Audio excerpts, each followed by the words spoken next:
Hey guys, so it's been a while since I posted a video. I think the last time I posted a video was about a month ago, but a lot has happened in my life, and as you can tell by the title, today we're gonna have a serious conversation about sepsis, and I'm just gonna talk about how I got sepsis and just update you guys of what's been going on with my life. This video may be very long, I'm not too sure yet, so if you don't like long videos, feel free to skip out on this one, but this is just for those that have been following along my journey with my chronic illnesses. And I know I post a lot of beauty videos and all this stuff. This was actually supposed to be a get ready with me as I talk about this, but I felt like I couldn't do that because there's so much on my mind that needs to be said, and yeah. Alright, so now going on to everything that happened or how it started. Basically, I have been sick since June. That's why I haven't really been consistent with content. I haven't been posting. In June, I was sick for about 2 weeks. It was really hard for me to walk. I had a difficult time. For whatever reason, I just felt really weak from my arms and legs. And every time I did anything like physical, I would just feel very weak. I was really fatigued and I just felt sick.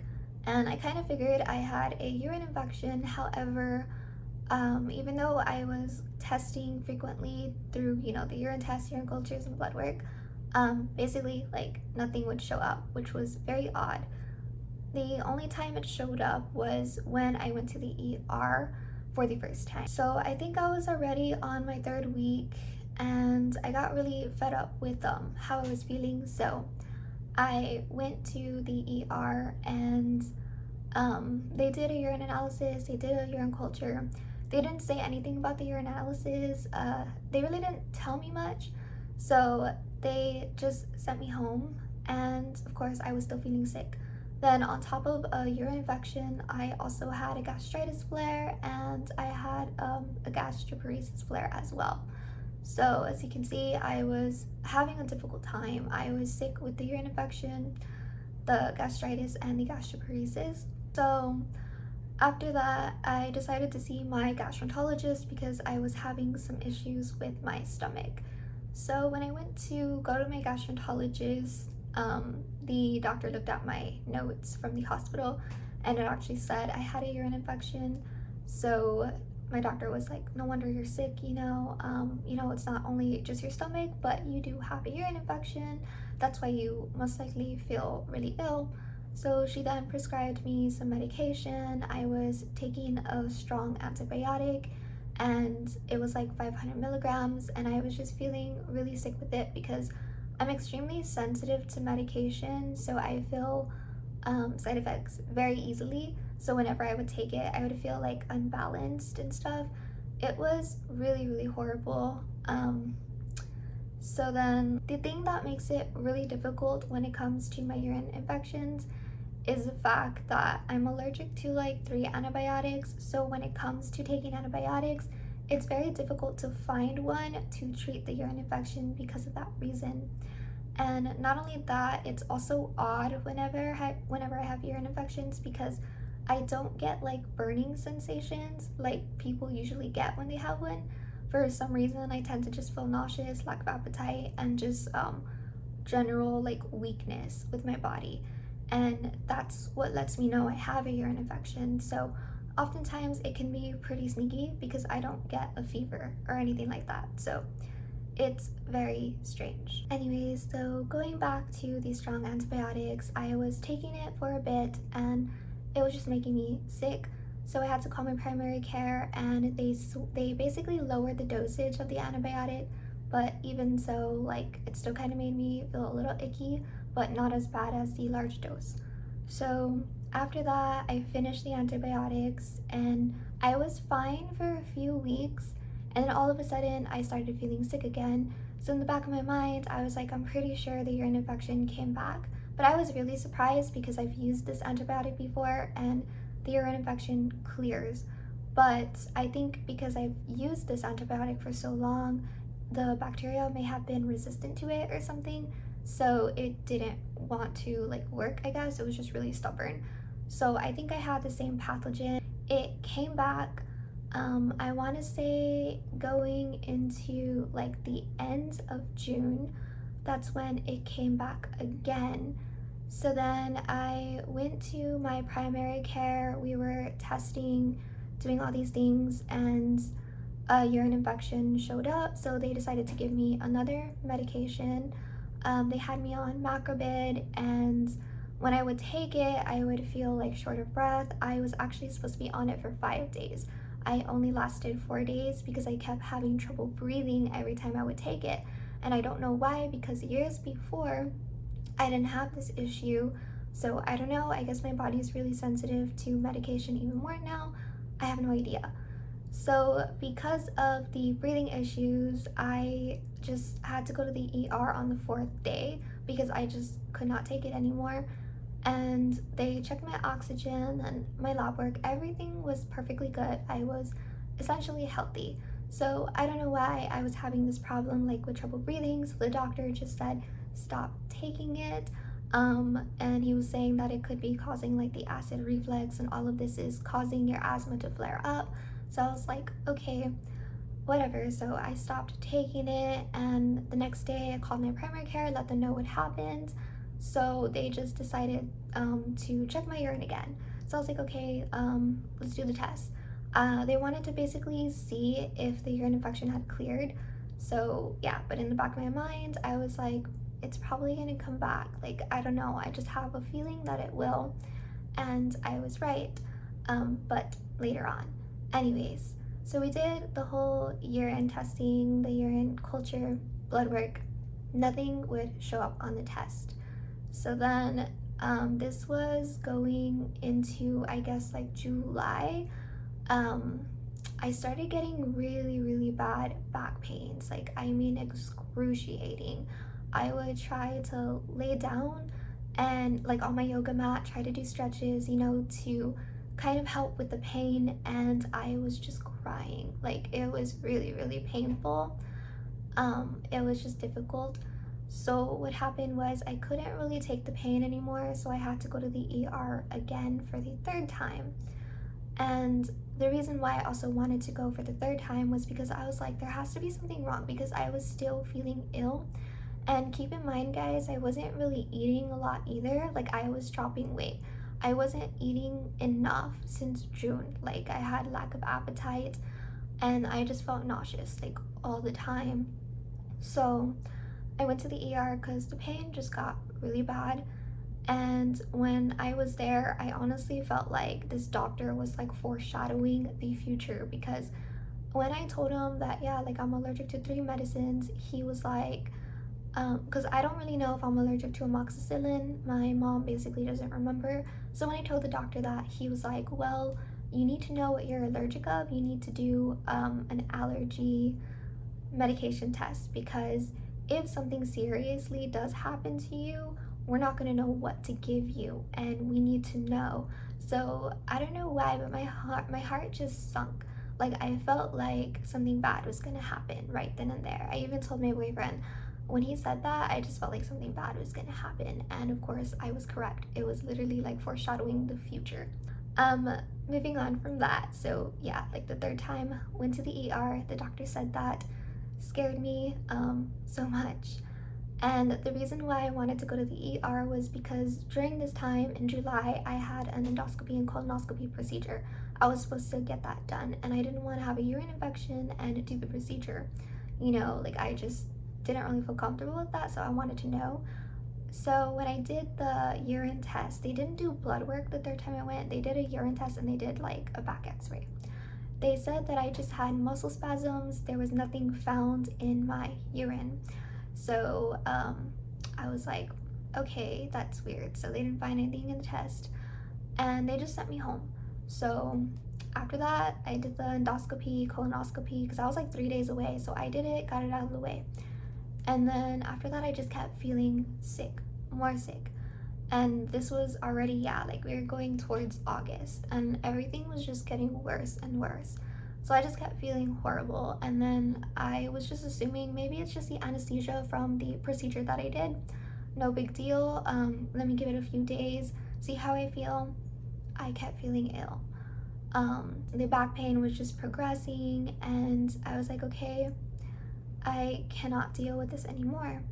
So essentially, I went back to my primary care and we did a whole another urine culture and a urine test. This was the third time I ended up getting a urine infection. So it came back. This bacteria, whatever it was very stubborn. So I basically go and they test me. I actually came back positive for a urine infection. So they decided to give me macrobid again. And I explained what happened last time. And then I just agreed. I was like, you know what? Let's try this medicine again. Let's see how I feel. And if I have trouble breathing again, I'll call you guys back and I'll let you know. So I tried the pill 2 times, and those 2 times I had trouble breathing. So I stopped taking it. I let the doctors know, like, hey, this has happened again. So then after that, they basically told me to go in the next day for a shot. So I went in, I got a Rocephin shot, and that's because they gave me like 500 milligrams, but even then, it just did not work. So I was feeling really awful that day when I was gonna get the shot. Like, I was literally in my chair, like, it was just bad. I was just suffering. It was horrible. And they gave me the shot, and then I went to go visit my parents after that, and suddenly I was feeling chills all over my body. Like, I had really bad chills. I was extremely nauseous. Like, it just got worse. Like, I literally felt like throwing up. It was bad, and I just felt sick. And I just assumed maybe it was just the shot, maybe it's the side effects, no big deal. So I just kept an eye out on how I was feeling throughout the few days after the shot. And I think by the 3rd day, I started to get more sick. And while I was washing dishes on that 3rd day, I started to feel really, really sleepy. And I mean, really abnormally sleepy. Kind of like in a sense where I felt like I wanted to pass out. That's as best as I can describe it. I'm usually a sleepy person. I have chronic fatigue syndrome, so I am a sleepy person, but this was just abnormal. Like, this was not like me at all. So while I was washing dishes, I just felt so sleepy. My eyes were heavy. I kind of felt like passing out. My back was hurting. And I was just dropping weight like crazy because I wasn't eating enough. I didn't feel hungry. I just felt sick. I felt sick from my stomach and just overall. So I started getting these back pains, and then I started getting like sharp flank pains. It was pretty bad, mostly on my left side. It was very sharp pains, like someone was just stabbing the back of like my flank. It was just bad. So then I was like, you know what, I'm gonna go to the doctor tomorrow. So then on August 14th, I was gonna go see my primary care, and I did not end up going because something happened to the thermostat. So my boyfriend had to stay and like fix it and whatnot, see what was going on. So I feel like this was a sign for me to go to the ER, because I feel like if the thermostat didn't happen, I probably would have gone to my primary care and I probably would have done the test there, and it would have took a while to get those lab works done. So who knows how much worse it would have gotten if I had waited. So anyways, I basically told my boyfriend that, drop me off at the ER, fix or do whatever you need to do, forget the primary care, just drop me off because I felt really ill. And during this time on August 14th, my back pain started to get so much more worse. Like on the left side of my flank, besides the sharp pain, I could not touch the back of the flank. It literally felt like a bruise, or almost like someone was just like hitting my kidney. Like, it was the most excruciating, painful thing that I've ever experienced. So yeah, like I went to the ER, they did blood work, they did urine testing, and that's when the doctor came in and they're like, you have a really, really bad infection, like it's a bad kidney infection. And I was like, okay. And they had to call my primary care, and they told me, we gotta hospitalize you. And they told me that I needed an infectious disease specialist. So it was a very, very serious thing, because I needed an infectious disease specialist because they couldn't understand why like the bacteria did not go away, because I was on 3 rounds of antibiotics. and an injection. It didn't work. The bacteria kept coming back. So when it comes to an infectious disease specialist, they're in charge of figuring out what bacteria it is and to see like why is it so resistant. And that's what scared me the most, because I was so afraid that no matter what medicine they would try, that the bacteria would not die. And that's what terrified me. So I was just freaked out. So they had to get a team. They had the doctors, then they had the infectious disease specialist, and they put me in. So I was hospitalized for about a week. I didn't get out till August the 22nd. I was on antibiotics for 2 weeks straight. They were strong antibiotics. And they basically had to observe me, and they had to see how I was doing with the medicine, because I'm allergic to like 3 other antibiotics. So they had to basically observe and see like how I was doing. Is the antibiotic killing the bacteria? Am I eating okay? Am I having like an allergic reaction? Like, they had to check everything. They had also given me like an allergy medicine too, just in case, because I don't think they wanted to take away the medicine because they had to basically kill the bacteria. So I think they had to give me allergy medication to prevent like any allergic reactions as best as they could. Because when I spoke about this with my primary care, he basically told me that I was probably allergic to the antibiotic, but however, because it was a serious situation, they had to just give me an allergy medication to try to prevent any allergic reactions as possible, because they had to cure this thing, and it was the only thing that they can do at the moment. And it was also tough because they didn't know what bacteria it was that I had, because it wasn't showing up in the culture. It did not grow. So that was also the tough part about it. But I wasn't exactly sure if I was allergic to the antibiotic they gave me, but however, when they would put the antibiotic, I was experiencing like some itching in my throat, a little bit of itching in my eyes, but it was just minor, like it wasn't too bad. And then as the days were passing, when I was giving this medicine, when they were giving me this antibiotic consistently, I started having breathing problems, and I don't know if maybe because it was the sepsis or if it was the medication itself. I don't know, but I was having some breathing problems. Like, I was short of breath, and so there was a day where I had to actually use the oxygen thing in my nose because I was just having so much trouble like with breathing. Like, I was having short of breath. And it was weird because like my oxygen was fine, so I don't know if maybe the antibiotic was triggering my asthma and causing me to have asthma attacks. I'm not necessarily sure, but I had to just use the oxygen thing like once, and then that was it. And every time it would happen, I would get like really bad panic attacks because it's just scary to just be there having trouble to breathe, so it was a very scary experience.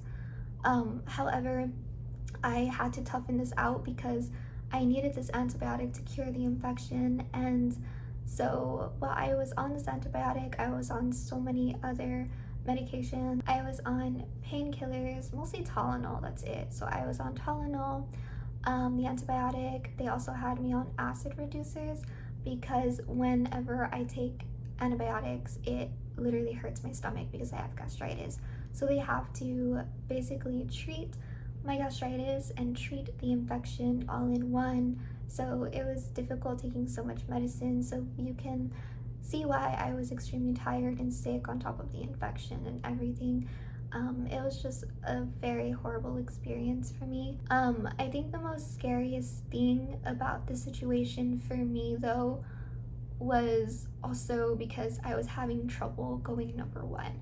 Like, I would try to go number one and it just would not come out, or like it would take forever to come out. Like, I was there for a long time just on the toilet trying to go to the bathroom, and it just would not. Like, it would take minutes for it to come out, and I was like, oh my gosh, like, what's wrong? Like, is my kidneys okay? Like, I was terrified. And then another thing that kind of happened to me in the hospital, which freaked me out, I'm not exactly sure if these were hallucinations, but my boyfriend said they probably were, because I was watching Ugly Betty in the hospital. Like, I love that show. That show helped me so much in the hospital to keep my mind off of things, but I was watching Ugly Betty in the hospital, And then one day when I went to sleep, for whatever reason, I was asleep but awake at the same time, and I thought that I was in the show Ugly Betty. I don't know how to explain it, and it was weird. And I would kind of like snap out of it. I was like, what's going on? And my boyfriend was like, you probably were having hallucinations. And I think that's what was scary. So I may have actually experienced my first hallucination, and I think that was very terrifying overall. And I was really confused by it. It was odd. And then the other time that kind of creeped me out too was one day when I was sleeping in the hospital. I was just so exhausted and so tired. So I was asleep at night, and then I was getting up to go to the bathroom. And I was not thinking, I was just thinking, I need to go to the bathroom. I needed to go, and I wasn't thinking. I completely forgot that I was connected to the IV. So basically the machine was plugged in, and I forgot that I was plugged in. Like, I was just half asleep and I needed to go to the bathroom. So I was trying to get the machine, and I kept pulling it and pulling it, and I was like, just trying to go. And then my boyfriend was like, babe, like, what are you doing? You're connected to the machine. I was like, oh my gosh, like, I snapped out of it. I was just like, whoa, I'm so sorry, like, I don't know, I just needed to go to the bathroom. I completely forgot that I was plugged in. So I was really out of it. I just felt ill and just really, really tired. Like, I was that tired. So I unplugged it, did my business or whatever. But I think those 2 times in the hospital is what was a scary experience for me. It was just terrifying. Anyways, after that, they wanted to do a home health nurse, so I had to be on more antibiotics. I had to, take the antibiotics for 2 weeks. So what they did was they basically put a midline catheter in my arm. I don't know if I still have the mark or whatever, but they put a midline catheter in this arm. And essentially, I think the midline catheter was like 10 centimeters. I think that's what he said. I don't know, I don't remember. My memory is kind of bad because I was just so traumatized from everything that happened that I just can't really remember things too much. But anyways, they just basically put a midline catheter because they told me that they had to put one in the arm because the IV here only lasts for like a few days, and then they have to replace it. So for the midline catheter, it lasts for a long time. Because here is where the vein doesn't give out. The vein gives out here after a while, but here it doesn't. So they basically had to, stick the midline thing, and it was kind of scary at first when they put it inside my arm because it felt weird. I didn't feel anything like pain-wise necessarily. They numbed my arm. After that, they just put it in, and when they put the midline catheter in, it was weird because I felt it in my shoulder. Like, I felt pressure, or like something was poking my shoulder, even though like the catheter was like probably this big. And it was actually in one of the main arteries that's like closer to the heart, so that's where they have to put it. So when they put it in, I felt it on my shoulder, and my heart started skipping beats, and my heart also felt very, very weird. So that terrified me when they put it into my arm. What I found interesting though, and what I learned when they used an ultrasound, because they basically use an ultrasound when they put in the midline catheter so they could see the vein and see the correct one. So when they were using the ultrasound, the nurse was asking like, are you nervous? And I'm just like, yeah, why? And he's like, I can tell, because he was explaining that before they put the midline catheter in, my veins were like really open, and then as soon as I got nervous, they got smaller and they tightened. And he's like, yeah, like, it happens whenever the body feels like it's being attacked. Your veins shrink when you're scared or when you're nervous. And I was like, that's actually pretty interesting. And he's like, yeah, it's actually pretty cool. Like, it's just interesting. So that's something that I learned, and I don't know, it was just very weird. So anyways, after that, I was sent home on August 22nd, and they delivered the medication to my home, so we had to do that. The next day, they had a nurse come in to our home, and they were just basically showing us how to put in the antibiotics. My boyfriend had to put the antibiotics for me because you need to have someone to do it for you, because it's kind of hard to do it on your own. Well, actually, you can't really do it on your own. Someone has to be there and help you. So as a nurse was there, they were explaining the process, what I have to do, and all this stuff. And this is where I found out I had sepsis, and I had no idea, because when I was hospitalized, they did not tell me I had sepsis. They only told me I had a really bad kidney infection, but they weren't as detailed as to how bad the infection actually was. And I don't know why they didn't let me know that I had sepsis. I'm not sure. I'm not quite sure why. Maybe they didn't want to tell me because they didn't want to freak me out and they wanted me to get better. And if they told me, I probably wouldn't have gotten better because I would have been so anxious and so scared. I don't know. That's the only assumption that I have, because other people that I've talked to who have had experienced sepsis told me that they weren't told either. They were told like a week later, or they found out through their medical record. So I don't know, but that was that. So basically, when the nurse was talking to me, he told me that I really had a bad infection. Basically, the infection had spread to both of my kidneys, and then it took over my entire body, and I became septic.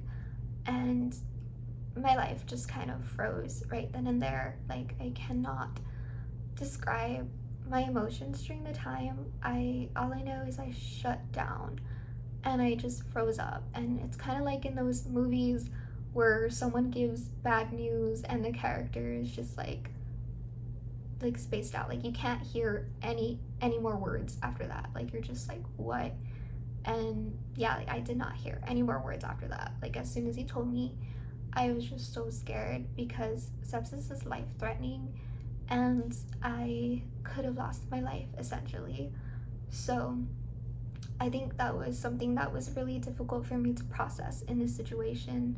So then after the nurse left, I broke down like really hard. And I thank my boyfriend so much, because he's genuinely like my biggest supporter. He has been my rock through all of this. My boyfriend was just holding me because I could not stop crying. Like, I was like, I could have lost my life, you know? And it was really scary. So it was really hard to deal with, and I felt like I just couldn't really be focused on content during the time. And then even after I got off of the antibiotics, like, even though they were already done, I finished them and everything, even though that was over, I felt really sick afterwards. Like, I was sleeping. Like, I'm not even 100% better still. I'm still pretty much ill. I still feel tired. I still feel weak at times. I still feel fatigue when I try to do physical things. So now I have to go to physical therapy to basically get my muscles moving again, which is really crazy. But yeah, so like after the antibiotics, it basically destroyed everything from my gut health. Good bacteria, bad bacteria, everything is just gone, you know, because that's what antibiotics do. So it messed up my entire body. So now my body is out of whack.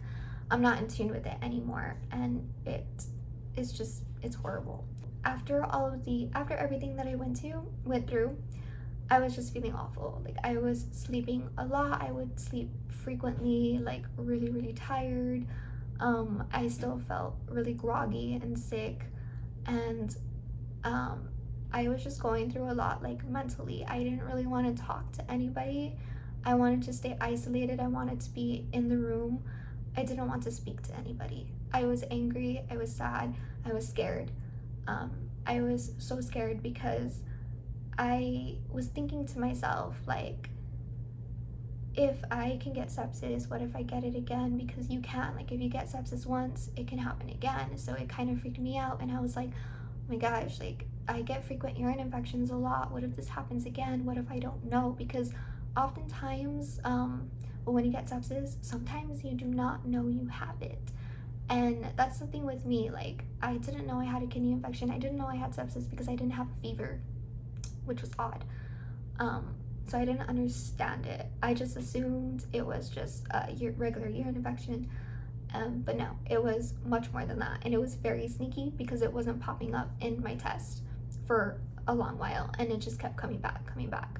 And it was the most stubborn bacteria. So I was really scared of it happening again, because I no longer trust my body, and I no longer trust these tests that they do, because obviously they couldn't find it in the test, and it just quickly spread to my kidney and my blood so fast, and that terrified me.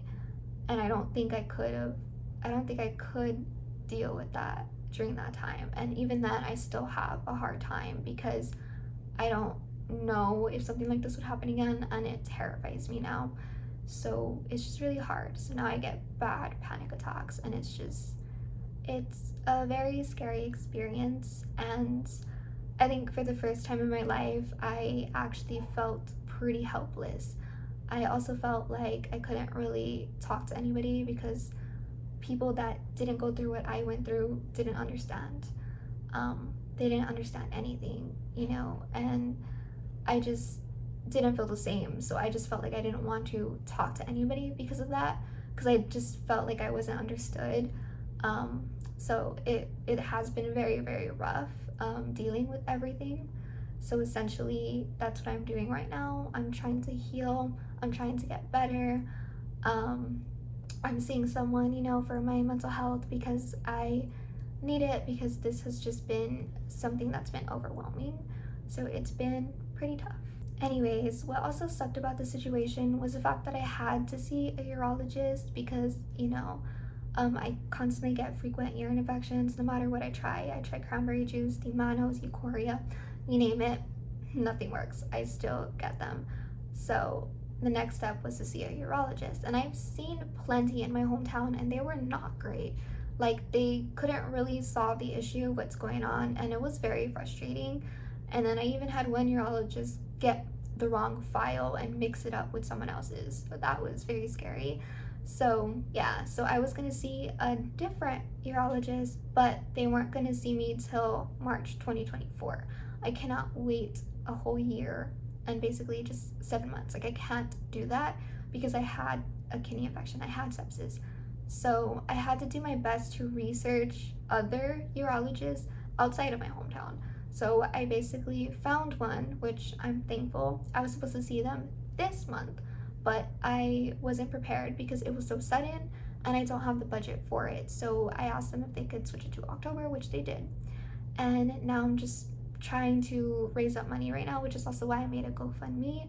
So guys, I will put the GoFundMe down in the description box. You're more than welcome to donate. If you can't donate, then feel free to share. You're not forced to donate or anything, but you're more than welcome to share it. This is just to help me travel because I don't know how many times I'm gonna be traveling back and forth because I don't know what tests they're gonna be doing. So yeah, it's gonna be pretty expensive, especially like medical bills.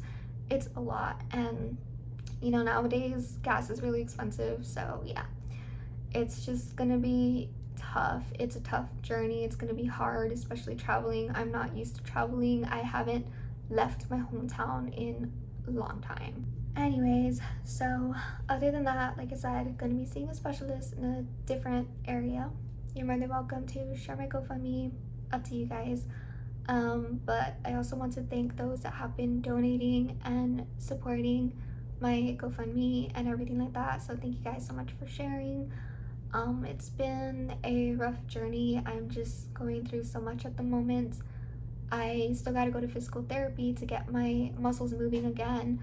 And yeah, I've never thought that this would actually happen to me, which is very scary. But it can be mentally draining and stressful at the same time. So it's just kind of hard to deal with, but I'm trying my best to hang in there. And I want to thank everybody so much for your support. Other than that, I haven't really been doing anything. I've just been practicing self-care, more mindfulness. I'm trying to journal more, try to do yoga and some breathing techniques because it's just been difficult, like I said, essentially. So yeah, I don't know if I'm gonna be as consistent with content. I'm kind of like in between taking a break and not really, because I do want to focus on myself. I feel like I need to, but at the same time I can't fully step away from my content because my content is a way for me to escape from things that I'm going through. But at the same time, I'm trying to be more patient with myself because I know that I'm not the same person. I don't have the same levels of energy anymore.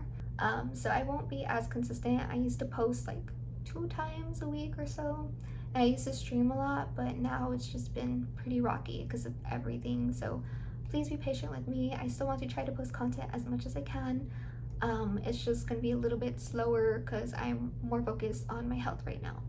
But I just want to say thank you guys so much for everything, for supporting me, and just keep me in your prayers. And if you guys don't believe in God, send me good vibes my way. And like I said, thank you guys so much. I know this was a long video and a long story, but essentially that's everything that happened. So anyways, bye guys, until next time.